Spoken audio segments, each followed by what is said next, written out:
മന്ത്രി സജി ചെറിയാൻ്റെ പ്രസ്താവന എത്ര ആവൽക്കരവും അപകടകരവുമായ വർഗീയ വിദ്വേഷമുണ്ടാക്കുന്നതിനുള്ള പ്രസ്താവനയാണ്.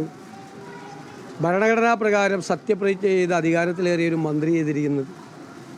എന്താണ് ഇതിൻ്റെ ഉദ്ദേശം? ഞാൻ പറഞ്ഞത് ശരിവയ്ക്കുകയാണ്. അതായത് ആളുകളെ ഭിന്നിപ്പിച്ച് രാഷ്ട്രീയ ലാഭമുണ്ടാക്കുക എന്നുള്ള സംഘപരിവാറിൻ്റെ അതേ വഴിയിലൂടെ CPM യാത്ര ചെയ്യുകയാണ്. അതിന് മുഖ്യമന്ത്രി കൊടപിടിച്ചു കൊടുക്കുകയാണ്. മുഖ്യമന്ത്രിയുടെ അറിവോടുകൂടിയാണ് ഈ രണ്ട് പ്രസ്താവനകൾ നടന്നിട്ടുള്ളത്. ബാലൻ്റെ പ്രസ്താവനയെ മുഖ്യമന്ത്രി ന്യായീകരിച്ചു. മന്ത്രിസഭയിലൊരു അംഗം ഇതുപോലെ കേരളത്തിൻ്റെ ചരിത്രത്തിൽ ഒരു അംഗം ഇതുപോലെ ഒരു വർഗീയ പ്രസ്താവന നടത്തിയിട്ടില്ല. ജയിച്ചു വരുന്ന ആളുകളുടെ മതം നോക്കാനാണ് പറഞ്ഞിരിക്കുന്നത്. എത്ര ക്രൂരമായ പ്രസ്താവനയാണ് ഇത്! കേരളത്തെ അപകടകരമായ നിലയിലേക്ക് എത്തിക്കും. നമ്മുടെ സംസ്ഥാനം ഉണ്ടാക്കിയ മൂല്യങ്ങൾ മുഴുവൻ കുഴിച്ചു മൂടപ്പെടും. വർഗീയത ആളിക്കത്തിക്കാൻ വേണ്ടി ഒരു തീപ്പൊരി വീഴാൻ കാത്തു നിൽക്കുന്നവരുടെ കൈകളിലേക്ക് ഒരു തീപ്പന്തമാണ് ഇവർ എറിഞ്ഞു കൊടുക്കുന്നത് എന്നിവർ തിരിച്ചറിയണം. എനിക്കൊരു കാര്യം പറയാനുണ്ട്. പിണറായി വിജയനും VD സതീശനുമൊക്കെ കുറേ നാൾ കഴിയുമ്പോൾ രാഷ്ട്രീയത്തിൽ ഇല്ലാതാവും, കുറേ കഴിയുമ്പോൾ ഓർമ്മ മാത്രമാവും. പക്ഷെ കേരളം അപ്പോഴും ഉണ്ടാവും. ആ കേരളത്തിന് അതിൻ്റെ അടിത്തറയ്ക്ക് അതിന് തീ കൊളുത്തുന്ന പരിപാടിയാണ് ഇപ്പോൾ ചെയ്യുന്നത്. വരും തലമുറയോടുള്ള ക്രൂരതയാണ് ഈ കാണിക്കുന്നത്. അത്തരമൊരു വർഗീയത കേരളത്തെ എങ്ങോട്ട് കൊണ്ടുപോകും എന്ന് വരാനിരിക്കുന്ന നമ്മുടെ തലമുറയോട് ഇതുപോലെ കടുത്ത അനീതി ചെയ്യരുതെന്നാണ് എൻ്റെ വിനയപൂർവ്വമായ അഭ്യർത്ഥന. ഞാൻ കൂടുതൽ സംസാരിക്കാനില്ല. കാരണം ഇത് വളരെ വേദനിപ്പിക്കുന്ന, നമ്മളെയെല്ലാം വിഷമിപ്പിക്കുന്ന പ്രസ്താവനകളാണ് ഉത്തരവാദികളായ ആളുകളുടെ ഭാഗത്തു നിന്നുണ്ടാകുന്നത്. ഇപ്പം എന്താണ് ഇവരും സംഘപരിവാറും തമ്മിലുള്ള വ്യത്യാസം? ഭരണകൂടത്തിൽ ഇരുന്നു കൊണ്ട് മന്ത്രിമാരുൾപ്പെടെയുള്ള ആളുകൾ ഇത് ചെയ്താൽ കേരളം എവിടെ എത്തിച്ചേരും എന്ന് തിരിച്ചറിയണം. ഇതാണ് എനിക്ക് പറയാനുള്ളത്.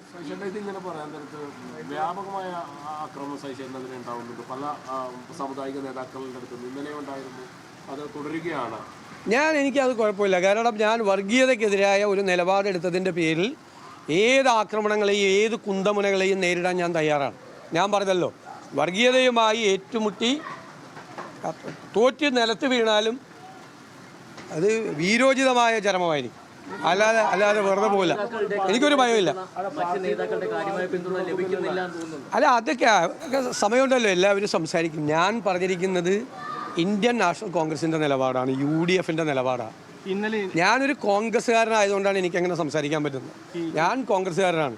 കോൺഗ്രസിൻ്റെ ആശയമാണ് ഞാൻ പങ്കുവയ്ക്കുന്നത്. കേരളത്തിന് വേണ്ടിയിട്ടാണ് സംസാരിക്കുന്നത്. കേരളത്തെ തകർത്താൻ, കേരളത്തെ ഭിന്നിപ്പിക്കാൻ ആര് വന്നാലും അതിനെ ചെറുത്ത് തോൽപ്പിക്കുക തന്നെ ചെയ്യും. ഇന്നലെ NSSന്റെ ജനറൽ സെക്രട്ടറി പറഞ്ഞത് താങ്കൾ കഴിഞ്ഞ തെരഞ്ഞെടുപ്പിന്റെ സമയത്ത് 1.5 മണിക്കൂർ അവിടെ ആസ്ഥാനത്ത് ചെന്നിരുന്നു, അദ്ദേഹത്തെ കണ്ടു, ഈ നേതാക്കളുമായിട്ട്. ഞാൻ ഒരു പ്രാവശ്യമല്ലല്ലോ, പല പ്രാവശ്യം ഞാൻ പെരുന്നയിൽ പോയിട്ടുണ്ട്. ഞാൻ വെള്ളാപ്പള്ളി നടേശൻ്റെ കണിച്ചുകുളങ്ങരയുള്ള വസതിയിൽ പോയിട്ടുണ്ട്. ഞാൻ മുഴുവൻ സമുദായ നേതാക്കളെയും കാണാൻ പോകാറുണ്ട്. ഇപ്പോഴും പോകാറുണ്ട്, നേരത്തെയും പോകാറുണ്ട്. അതിലെന്താ, രാഷ്ട്രീയ നേതാക്കൾ കാണണ്ടേ, അവരുമായിട്ട് ഇൻട്രാക്ഷൻ നടത്തണ്ടേ? കഴിഞ്ഞ തെരഞ്ഞെടുപ്പിന് മുമ്പ് ശ്രീ ഉമ്മൻചാണ്ടിയും രമേശ് ചെന്നിത്തലയും ഉൾപ്പെടെയുള്ള ആളുകൾ എന്നോട് അഭ്യർത്ഥിച്ചനുസരിച്ചിട്ടാണ് ഞാൻ പെരുന്നയിൽ പോയി അദ്ദേഹത്തെ കണ്ടത്. അതിനെന്താ കുഴപ്പം? അതിനുശേഷം പ്രതിപക്ഷ നേതാവായതിനു ശേഷം ഞാൻ പറഞ്ഞല്ലോ ഇന്നലെ, ഞാൻ KC വേണുഗോപാൽ കൂടി അദ്ദേഹത്തെ സന്ദർശിക്കാൻ പോയിട്ടുണ്ട്. അദ്ദേഹം സുഖമില്ലാതെ കിടന്നപ്പോൾ ആശുപത്രിയിൽ അദ്ദേഹത്തെ കാണാൻ പോയിട്ടുണ്ട്. ഞാൻ ശ്രീ വെള്ളാപ്പള്ളി നടേശനുമായിട്ട് തിരുവനന്തപുരത്ത് വെച്ച് ഒരു കല്യാണ സമയത്ത് വെച്ച് അദ്ദേഹവും ഞാനുമായിട്ട് ദീർഘനേരം സംസാരിച്ചിട്ടുണ്ട്. അതെന്താ അർത്ഥമാക്കുന്നത് എനിക്ക് മനസ്സിലായി. ഏത് വോട്ടെന്ന് പറയുന്നത് അവരുടെ ആരെങ്കിലും കയ്യിലിരിക്കുന്നതാണ്. വോട്ട് ജനങ്ങൾ നൽകുന്ന വോട്ടല്ലേ. നമ്മളെന്താണ്, രാഷ്ട്രീയ നേതാക്കൾ, സ്ഥാനാർത്ഥികൾ, എല്ലാ വിഭാഗം ആളുകളോട് വോട്ട് അഭ്യർത്ഥിക്കില്ലേ?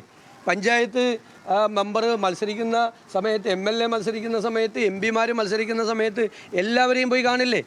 പള്ളിയിൽ പോയി പള്ളിയിലെ ഭാരവാഹിയെ കാണും, ക്ഷേത്രത്തിലെ ഭാരവാഹികളെ കാണും, എല്ലാ മതസ്ഥരെയും കാണില്ലേ? എല്ലാവരോടും സംസാരിക്കില്ലേ? അല്ലല്ല, അത് പോകുന്നത് അങ്ങനെയാണ് അവർ കരുതുന്നതെങ്കിൽ പോകാതിരിക്കാം. അല്ലാതെ നമ്മൾ എന്ത് ചെയ്യാൻ പറ്റും? ഞാൻ പിന്നീട് പോയല്ലോ. ഞാൻ ഏത് സംഘടനയാണ് തള്ളി പറഞ്ഞത്? നിങ്ങൾ പറ. അല്ലല്ല, ഞാൻ പണ്ട് പറഞ്ഞിരിക്കുന്ന നിങ്ങൾ പറ. നിങ്ങളുടെ കയ്യിലൊക്കെ റെക്കോർഡുണ്ടല്ലോ. അല്ല, നിങ്ങളുടെ കയ്യിൽ റെക്കോർഡുണ്ടല്ലോ. ഞാൻ ഏത് സമുദായത്തെയാണ് കേരളം ഒരു സമുദായത്തെയും തള്ളി പറഞ്ഞത്?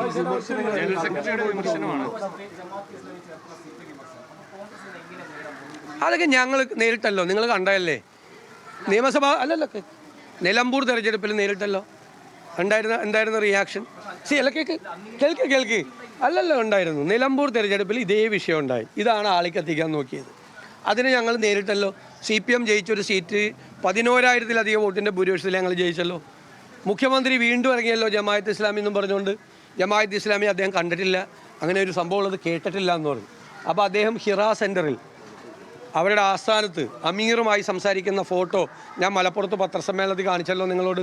അദ്ദേഹത്തിൻ്റെ പ്രസ്താവനകൾ കാണിച്ചല്ലോ. അദ്ദേഹം ജമാഅത്ത് ഇസ്ലാമിയെ അനുകൂലമായി സംസാരിക്കുന്നതിൻ്റെ വീഡിയോ ക്ലിപ്പ് ഞാൻ കാണിച്ചല്ലോ. പിറ്റേ ദിവസം അദ്ദേഹം കോട്ടയത്ത് സറണ്ടർ ചെയ്തല്ലോ, ജമാഅത്ത് ഇസ്ലാമിയായിട്ട് ബന്ധമുണ്ടായിരുന്നെന്ന്. ഇപ്പോഴുള്ള ചോദ്യം എന്താ?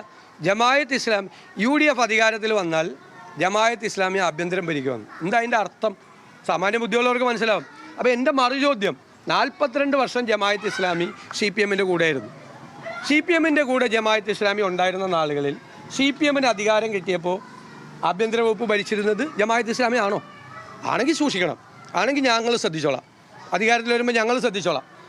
CPM ഭരിച്ച കാലത്ത് ജമാഅത്ത് ഇസ്ലാമി കൂടെയുള്ളപ്പോൾ അവരാണ് ആഭ്യന്തരം ഭരിച്ചെങ്കിൽ ഞങ്ങൾ തീർച്ചയായിട്ടും ശ്രദ്ധിച്ചോളാം. അത്രയുള്ള അതിനൊക്കെ മറുപടി. അതെ, ഇപ്പോൾ ഈ വെള്ളാപ്പള്ളി നടേശനെയും ഒപ്പം തന്നെ സുകുമാരൻ നായരെയും ഇവർ ഇരിക്കുന്ന സ്ഥാനങ്ങളെയാണോ ഒന്ന് ബഹുമാനിക്കുന്നത്, ഈ വ്യക്തികളെയല്ലേ? അല്ലല്ല, വ്യക്തികളോട് എന്താ നമുക്കെന്താ ബഹുമാനക്കുറവ്? വ്യക്തികളോട് ഞാൻ പറഞ്ഞല്ലോ, ഞാൻ അവരെ ആരെയും കുറിച്ച് ഒരു മോശമായ വാക്കും പറയില്ല, പണ്ടും പറഞ്ഞിട്ടില്ല. ഞാൻ പണ്ടും പറഞ്ഞിട്ടില്ല, ഒരു മോശമായ വാക്കും പറയില്ല. നിങ്ങൾ എന്നെക്കുറിച്ച് എന്തെല്ലാം മോശമായ വാക്കുകളാണ് പറഞ്ഞിരിക്കുന്നത്, എന്തെല്ലാം മോശമായ വാക്കുകളാണ് പറഞ്ഞിരിക്കുന്നത്. ഞാൻ അവരുടെ പ്രായവും അവരിയ്ക്കുന്ന സ്ഥാനത്തെയും ബഹുമാനിച്ചുകൊണ്ട് ഒരു വാക്കും മോശമായിട്ട് ഞാൻ പറയില്ല. പക്ഷേ വർഗീയതയ്ക്കെതിരായിട്ട് പറയും. വർഗീയത ആര് പറഞ്ഞാലും പറയും.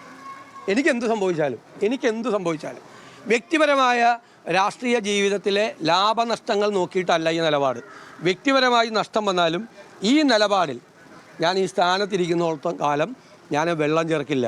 ഈ വൃത്തികേട് കണ്ടിട്ട് അത് കേട്ടില്ല കണ്ടില്ല എന്ന് പറഞ്ഞ് നടിക്കണം.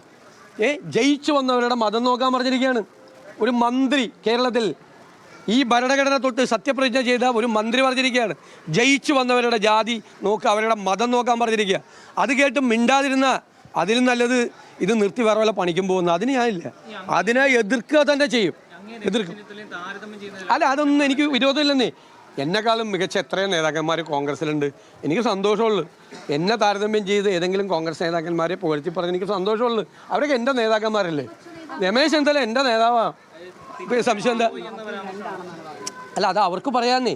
അവർക്കൊരാളെ വിമർശിക്കാം. ഞാനൊരു വർഗീയമായ നിലപാട് ഏതെങ്കിലും കാലത്ത് എടുത്തിട്ടുണ്ടോ? നിങ്ങൾക്ക് അറിയാമല്ലോ. താങ്കൾ സാമുദായിക നേതാക്കന്മാരെ കാണാൻ പോകുന്നുള്ള കാര്യം സംഭവിച്ചിട്ടുണ്ട്. അപ്പോൾ അല്ലെ, നേരത്തെ തന്നെ ഇതൊക്കെ നേരത്തെ എല്ലാ പരസ്യമായിട്ടല്ലേ നിങ്ങളെ പരസ്യമായിട്ടല്ലേ പോകുന്നത്? പരസ്യം എൻ്റെ വാഹനം കേടായിട്ട് ഞാൻ എൻ്റെ ഫ്രണ്ടിൻ്റെ വീട്ടിൽ കൊണ്ട് എൻ്റെ ടയറിലെ എയർ തീർന്നിട്ട് വേറെ വണ്ടി എടുത്തുകൊണ്ടാണ് ഞാൻ പോയത്. കാക്കനാടുള്ള എൻ്റെ സുഹൃത്തിൻ്റെ വീട്ടിൽ കൊണ്ട് വണ്ടി എടുത്ത് പോകുന്നത്. സിനഡിൻ്റെ ആസ്ഥാനത്ത് പോകാൻ വേണ്ടിയിട്ട് വേറെ വണ്ടി പോകുന്നതിൻ്റെ രഹസ്യമാണ്. നിക്ക് അതിൽ തന്നെ പെട്ട എത്രയോ ബിഷപ്പുമാരെ ഞാൻ കണ്ടിട്ടുണ്ട്. കഴിഞ്ഞ ദിവസം ഞാൻ പോയപ്പോൾ ഞാൻ താമരശ്ശേരി ബിഷപ്പിൻ്റെ കൂടെ ബ്രേക്ക്ഫാസ്റ്റ് കഴിച്ചിട്ടാണ് വയനാട്ടിലെ പരിപാടിക്ക് പോയത്. എല്ലാ സ്ഥലത്തും പോകാറുണ്ട്. അതിനെന്താ ഞാൻ ഒരു സ്ഥലത്തും ഞാൻ പോകില്ല എന്ന് ഞാൻ എവിടെയെങ്കിലും പറഞ്ഞിട്ടുണ്ടോ? ഞാൻ പറഞ്ഞിരിക്കുന്നത് എവിടെയും എത്തുമെന്നാണ് പറഞ്ഞിരിക്കുന്നത്. എവിടെയും എത്തും. ഞാൻ പണ്ട് പറഞ്ഞിരിക്കുന്ന ഒറ്റ വാചകമുള്ളൂ. അത് ഈ സമുദായ നേതാക്കളോടല്ല പറഞ്ഞേക്കണം, രാഷ്ട്രീയ നേതാക്കളോടാണ് പറഞ്ഞത്. അതായത് രാഷ്ട്രീയ നേതാക്കൾ പരിധി വിട്ട് സമുദായ നേതാക്കളെ ആശ്രയിച്ചൊരു കാലത്ത് ഞാൻ പറഞ്ഞിട്ടുണ്ട്. MLA ഇരിക്കുമ്പോൾ എന്താ പറഞ്ഞത്? അവരൊക്കെ നല്ല ആളുകളാണെന്ന് പറഞ്ഞത്. സമുദായ നേതാക്കൾ അവരിയ്ക്കാൻ പറയുമ്പോൾ നമ്മൾ ഇരിക്കാനേ പാടുള്ളൂ, കിടക്കരുന്നു. അത് രാഷ്ട്രീയ നേതാക്കളോടാണ് പറഞ്ഞത്. അവരിയ്ക്കാൻ പറയുമ്പോൾ നമ്മൾ അവരുടെ മുമ്പിൽ പോയി ഇരുന്നാൽ മതി. ഇരിക്കാൻ പറയുമ്പോൾ കിടക്കരുത് എന്ന് ഞാൻ പറഞ്ഞിട്ടുണ്ട്. അതാണ് ഈ വാചകം. മനസ്സിലായോ? ഞാൻ കിടക്കൂലല്ലോ അവരൊന്നും മുമ്പിൽ. ഞാൻ അവരുടെ മുമ്പിൽ ഇരിക്കുള്ളൂ. അവരിയ്ക്കാൻ പറഞ്ഞാൽ ഒരു നഷ്ടം ഉണ്ടാക്കില്ല. കോൺഗ്രസിന് വർഗീയതയ്ക്കെതിരായ നിലപാട് എന്താ? അങ്ങനെയാണെങ്കിൽ രാഹുൽ ഗാന്ധി വരുന്നുണ്ടെന്ന്. ആ മനുഷ്യൻ ചെയ്തുകൊണ്ടിരിക്കുന്നത് എന്താ? വർഗീയതയ്ക്കെതിരെയുള്ള പോരാട്ടമാണ് നടത്തുന്നത്, അല്ലേ? അവിടെ അദ്ദേഹം വർഗീയതയ്ക്കെതിരായിട്ട് പോരാട്ടം നടത്തുമ്പോൾ ഇവിടെ വർഗീയതയുമായി ഞങ്ങൾ സന്ധി ചെയ്താലാണ് കോൺഗ്രസിന് ദോഷം വരുന്നത്.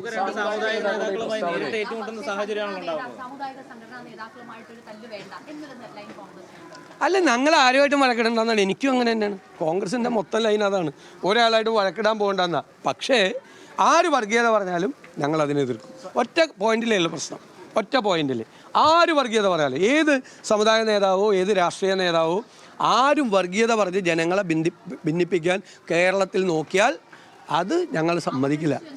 ആരായാലും അവർക്ക് അങ്ങനെയൊന്നും ഒരു പരാതിയില്ല, അവരങ്ങനെയൊന്നും പറഞ്ഞില്ലല്ലോ, ഒരു പരാതി അവർ പറഞ്ഞു. ഇടപെടലിന് പിന്നിലേ സാമുദായിക പ്രസ്താവനകൾക്ക് പിന്നിൽ CPM-ന്റെ മുഖ്യമന്ത്രിയുടെ ഇടപെടലുകളോ ഉണ്ടായിട്ട് അത് നിങ്ങൾ അന്വേഷിക്കാതെ നിങ്ങൾ അന്വേഷിക്കുന്നത് നിങ്ങളിതെല്ലാം കണ്ടുകൊണ്ടിരിക്കുകയല്ലേ.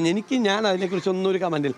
എനിക്ക് കമൻറ്റ് പറയാനുള്ളത് ഇതാണ്, ഞാൻ പറഞ്ഞ വാചകം, കേരളത്തിലൊരു തീപ്പൊരി വീഴാൻ വേണ്ടി കാത്തിരിക്കുന്നവരുടെ കൈകളിലേക്ക് തീപ്പന്തം എറിഞ്ഞു കൊടുക്കുന്ന നടപടിയാണ് CPM ചെയ്യുന്നത്. അത് തീക്കൊള്ളി കൊണ്ട് തലചൊറിയുന്നതിന് തുല്യമാണ്. കേരളത്തിൽ CPM-ന്റെ അവസാനത്തിൻ്റെ ആരംഭം ഇതുകൊണ്ട് കുറിക്കും. ഞാനീ പറയുന്നത് എഴുതി വെച്ചോ. ആർക്കാണ് ഇതിൻ്റെ അകത്ത് നഷ്ടം ഉണ്ടാകുന്നതെന്ന് നിങ്ങൾ എഴുതി വെച്ചോ. ഞാനീ പറയുന്നത് ഇന്ന് ചേന്നമംഗലത്ത് നിന്നാണ്, ഒരു പൈതൃക ഗ്രാമത്തിൽ നിന്നാണ് ഞാൻ പറയുന്നത്, എൻ്റെ പ്രിയപ്പെട്ട ഗ്രാമത്തിൽ നിന്നാണ് ഞാൻ പറയുന്നത്. നിങ്ങൾ എഴുതി വെച്ചോ, ചരിത്രത്തിൽ എഴുതി വെച്ചോ.